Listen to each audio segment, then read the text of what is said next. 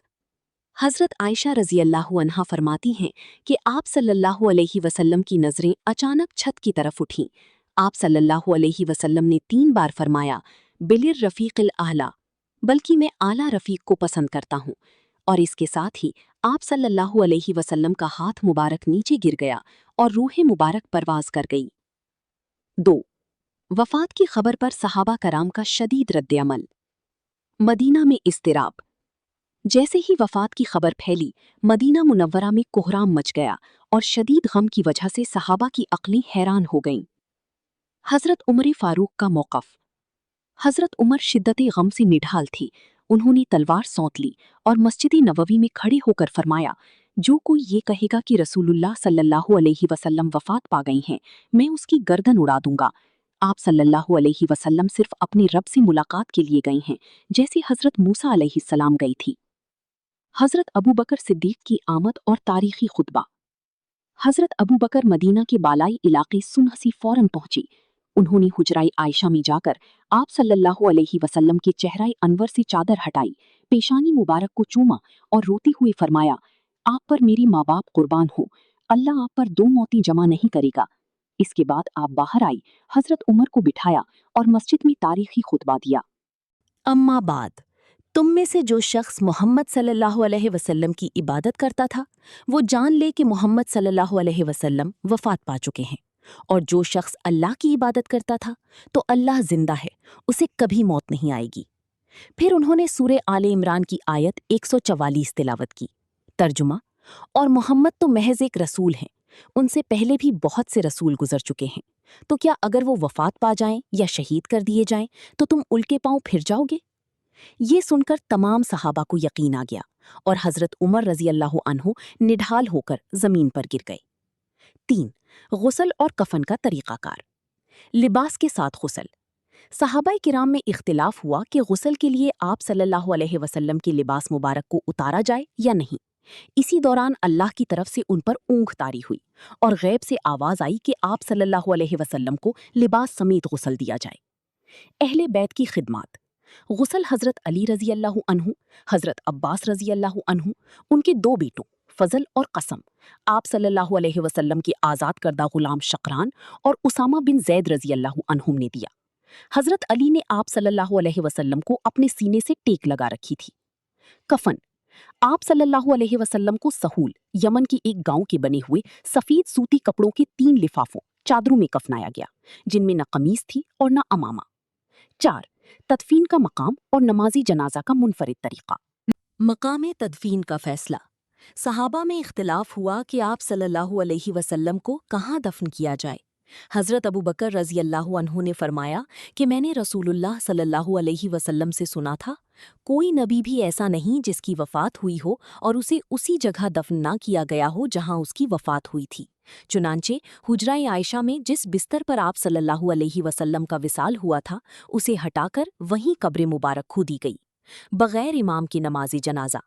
آپ صلی اللہ علیہ وسلم کی نماز جنازہ کا طریقہ منفرد تھا، کوئی ایک امام نہیں تھا۔ مسجد نبوی سے جڑے حجرے میں صحابہ کرام چھوٹے چھوٹے گروہوں 10 کر کے کی شکل میں اندر جاتے، فردن فردن نمازی جنازہ درود و دعا پڑھتی اور باہر آ جاتے۔ پہلے مردوں نے، پھر عورتوں نے اور پھر بچوں نے جنازہ پڑھا۔ یہ سلسلہ منگل کی پوری دن اور رات تک چلتا رہا۔ تدفین کا وقت۔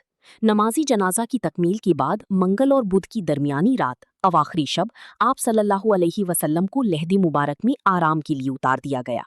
اگر یہ پیغام آپ کو اچھا لگا ہو تو اسے لائک اور شیئر ضرور کریں تاکہ دوسروں کو بھی نیکی کی دعوت ملے۔ اللہ حافظ۔